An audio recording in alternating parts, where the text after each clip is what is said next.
Today we talk about artificial inseminations, also called IUIs. I'm Dr. Mark Amols, and this is Taco Bout Fertility Tuesday.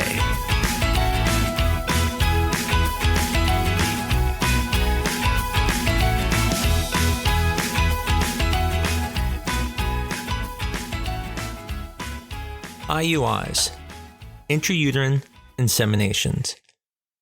I'm sure almost everybody has heard about IUIs.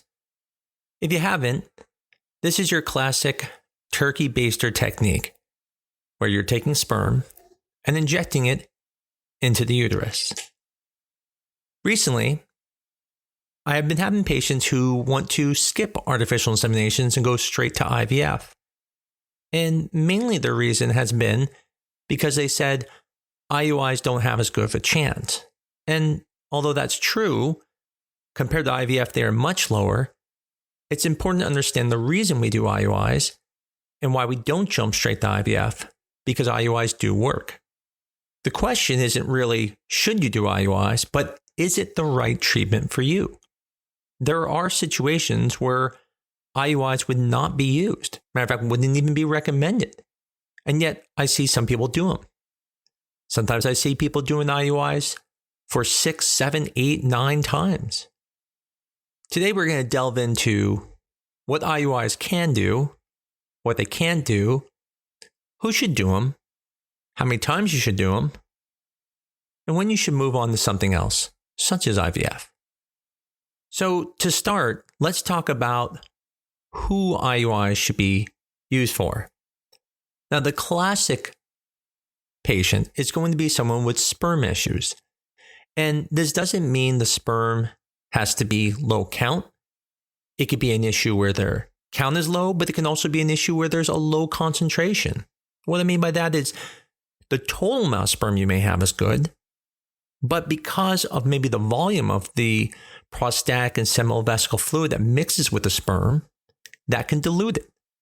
And dilute it so much that the sperm touching the cervix actually has lower count because it's so diluted, and it'd make it hard to get pregnant. So in that situation with an IUI, you can take that sperm, all of the numbers, and clean it, inject that in the uterus. Because naturally when you get pregnant, sperm is placed in the vagina, most of the sperm dies, only the sperm touching the cervix gets in. So if you have low concentration, it can create an issue. Same thing with low motility. Motility has to do with how many sperm are alive. So when you hear someone has 20% motility, what that really means is 80% of the sperm is dead. And imagine, the analogy I usually give is if you're in a burning building and there's 100 people and there's one door and you have to get out, and 80% of the people say they're not going to move. It's going to be a lot harder to get out of that building than if everyone worked together. And so sperm are not that smart. Matter of fact, they have no brains. They just kind of swim and hit things, and it's just kind of chance if they get to the right place. So now if you have 80% of the sperm dead in front of them, you can see how that can cause a blockade, and that can lead to problems. So again, with IUIs, we can take that sperm, we can wash it to remove the dead sperm, and then that sperm that's left over can be injected into the uterus. The same thing is there's a part called progressive motility. So progressive motility is how the sperm swim. So for example, you might have 100% motility, meaning they're all alive, but maybe they swim in circles. Maybe they don't go straight. So if the progressive motility is poor, then even though the sperm is all moving and may be good, it's not going to get to where it needs to. And so again, an IUI allows us to clean the sperm and get it ready. And that's going to be your classic IUI reason, male factor. But there are other reasons too people might do IUIs. Another one would be if someone's using donor sperm. So if you were in a same-sex relationship, or if you have a husband whose sperm is azoospermic, meaning they have no sperm, you could use donor sperm. Even single women who want to get pregnant can use donor sperm. Now, in that situation, now we are just taking the sperm, thawing it and injecting it into the uterus, we're not doing it for a fertility issue of the sperm, but because we don't have a sperm source that can just be placed vaginally. Other less common causes of using IUIs are there are some couples who can't have intercourse for various reasons. And so for them, we could do IUIs. Sometimes when people don't ovulate, the amount of medication it takes to help them ovulate is so expensive, it's sometimes worth just adding the IUI to increase their chances. The last situation that we use IUI is the one that's not really straightforward in its usefulness. And that is unexplained infertility. Now, to understand what unexplained infertility is, it means when you do the testing, such as checking the hysterosalpingogram, looking at the tubes, solid histogram, looking at the uterus, sperm analysis, looking normal, if everything comes back normal, then we call that unexplained infertility. Now, that does not mean there's not a problem. Of course there's a problem, right? Nobody's that bad at having intercourse that they can go over a year or two and not get pregnant if it's just an issue in timing. It means something's wrong. But unexplained is taken into account the fact that testing isn't perfect. I bring this up all the time, that just because sperm might fit a certain parameter doesn't mean it works. So functionality and associations are not the same. And so in unexplained infertility, the thought process is that IUIs are a good treatment because it's going to overcome some minor things, such as if there is an environmental issue where the vaginal environment is attacking the sperm, such as sperm antibodies or a hostile environment. Now, this doesn't mean that your vaginal environment is hunting down and murdering all the sperm, but in reality, it may be creating an environment that's not as conducive. And so now maybe sperm are sticking together, or maybe more sperm is dying or fewer are getting in. The other situation that comes up in unexplained infertility is it comes back to this principle that a semen analysis is not a test of functionality, but a test of associations. For example, if you sit there and say, if you look at most guys who are 6'2" and dress nice and wear a tie, they're usually going to be normal, good husbands, let's say.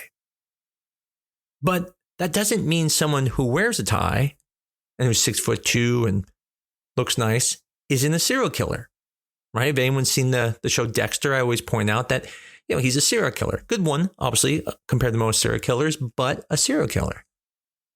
So when sperm looks good, we're just saying that the parameters look good. But that doesn't mean the sperm can still not have problems. The semen analysis is like a bell-shaped curve. Some people who are inside the normal may actually have poor functioning sperm. It's just associated when they have normal sperm parameters that there may not be an issue. And so what IUIs do is they are able to take that sperm, wash it and clean it, and get it ready so it's better quality and improving your chances of getting pregnant. So that brings up the next question, which is, what are we doing to process the sperm? Are we actually just injecting the raw sperm in, or are we doing something to it? Which is kind of funny because one time I had a patient, when I went in the room, I remember to this day, my heart was pounding because I walked in, I told them the numbers, I was getting ready to do the IUI, and she turned to me and said, "That's not my husband's sperm." And my heart was pounding. I thought, oh my God, did we just give her the wrong sperm? And I looked at it and the name was right, the date of birth was right, everything was right. And I looked at her and said, "I'm so sorry, is this not your husband's name?" And she said, "Oh no, that's his name. But I've seen his sperm, it doesn't look like that." And that was funny because she didn't realize that we process the sperm, that almost all of the sperm that's ejaculated can fit on the tip of a pen. So everything else you see is seminal-vesical fluid, prostatic fluid. And if we put that in the uterus, it would cause lots of cramping. So what we do is we remove that fluid and we get that pellet of sperm by putting it through certain things called a wash, or you can have what's called a gradient. You can even use what are called Zymot chips. But basically, you remove the bad sperm and then you suspend that in a medium that would be safe and comfortable to put into the uterus. Now, the next question is, well, when do you do the insemination? Do you just pick a time? Well, there's several ways you can do it. It depends on whether you're monitoring with ultrasounds and taking a trigger shot to make you ovulate, or whether you're just waiting for your natural ovulation. Now, if you're doing natural ovulation, then you're doing what are called ovulation kits. Now, what those do is they predict when you're going to ovulate. And so when they become positive, you would want to do the IUI within 24 hours. Now, with monitoring and taking a trigger shots will usually make you ovulate within 36 hours. And so traditionally, we will do the IUI at either 24 or 36 hours to make sure the sperm is there prior to ovulation. The concern isn't early, the concern is late. If you miss ovulation, the egg is only good for 24 hours after it ovulates. So you want the sperm there prior to ovulation, not after. I find this is even more important anytime you're using donor sperm. Because if someone is not having intercourse and the only time their uterus is ever going to have sperm in is with insemination, then it's even more important that you don't miss the window. And so I would always rather be early than late. Now, one thing that comes up every once in a while is, should I do 2 IUIs? You'll hear like a double IUI, where you do one at 12 hours and then again at 24 hours. So that way you're at 12 and 36 hours. And what I can tell you is there really is not any data on there that proves that improves your chances. I've done it myself and I've had people have success. But usually the only time I do that is if I'm concerned someone has ovulated early. Then what I'll do is I'll do the IUI 12 hours later and then do it again at the 36-hour mark. That way, in case they did ovulate early and I missed it, I know I at least have sperm there early and then again later. But as a general rule, I don't recommend double IUIs. So in the beginning, I talked about how IUIs aren't as successful as IVF. And so what I mean is that each cycle of an IUI doesn't have a very high chance. So IVF has pregnancy rates as high as of the 70, 80% sometimes. But IUIs at best will be about 22%. Most are between like 10 and 12 if you're just using something simple like Clomid, Famar, just trying on your own with ovulation. And then with other medications, you can get around 15 to 22%. But in the end, if you think about that, it's almost an 80% chance it won't work. So you have almost a better chance of it not working than working on that cycle. But that's not where the power of IUIs come in. The power of IUIs comes from the fact that you can do multiple of them because they're usually more affordable, so you can do more of them. And so if, let's say an IUI is a 20% chance, then if you had 100 people and 20% of people got pregnant, you had 80 people left. If you did a second IUI, then 20% of people would get pregnant, 20% of 80 would be 16 people, and now you're down to 64 people left. And if you did one more IUI, a third one, 20% of 64, is going to be about 13, and now you're down to 51 people left, which means after just 3 IUIs, about 50% of people would be pregnant. So now something very simple and easy to do can give you a pregnancy rate that's actually pretty decent. So to clarify, comparing apples to apples, each cycle of IUI compared to IVF is absolutely lower. But the cumulative pregnancy rate of IUIs is close to the pregnancy rate of transferring just one embryo that's untested in IVF. So then the question goes, well, how many times should you do IUIs? If 3 gets you to 51%, then 10 should be great, right? Because then it's going to be close to 100%. Well, the problem is you get diminishing returns. Just like you saw when I was giving that example, first 20 people got pregnant, then 16, then 13. And one group actually did a study on this. This was in a mandated state where they looked at where people did many, many IUIs, because usually when it's mandated, meaning insurance has to cover it, they usually require you to do IUIs before they pay for IVF. And they looked at the numbers and they said, when do people get pregnant? Are they getting pregnant on the first one, the third one, the sixth one, the eighth one, the 10th one? And what they found is when you look at all of the people who got pregnant doing IUIs, they found that 90% of the people who got pregnant were pregnant in the first 3 to 4 IUIs. And so for that reason, most doctors recommend doing about 3 IUIs. If it hasn't worked at that point, you need to do something different. Now, different doesn't mean you have to do IVF. It could mean doing more aggressive IUIs. It could be doing more testing. But in the end, it means whatever you're doing there is not working.